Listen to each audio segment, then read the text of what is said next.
పాలమూరు జిల్లా ప్రాజెక్టులను కేవలం రాజకీయాల కోసమే వాడుకుంటున్నారని బీజేపీ జాతీయ ఉపాధ్యక్షురాలు మహబూబ్నగర్ ఎంపీ డీకే అరుణ మండిపడ్డారు. పురపాలిక ఎన్నికల సందర్భంగా మహబూబ్నగర్లోని బీజేపీ కార్యాలయంలో నిర్వహించిన సమీక్షా సమావేశంలో ఆమె పాల్గొన్నారు.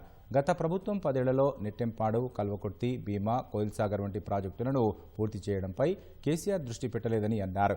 జూరాల అప్రోచ్ నుంచి తీసుకోవాల్సిన పాలమూరు రంగారెడ్డి ప్రాజెక్టును నార్లాపూర్కి మార్చి ప్రాజెక్టు రూపురేఖలే మార్చారన్నారు. ఇప్పటికైనా ప్రస్తుత ప్రభుత్వం జూరాల నుంచి నీటిని తీసుకునేలా ప్రణాళికలు రూపొందించాలని ఆమె కోరారు.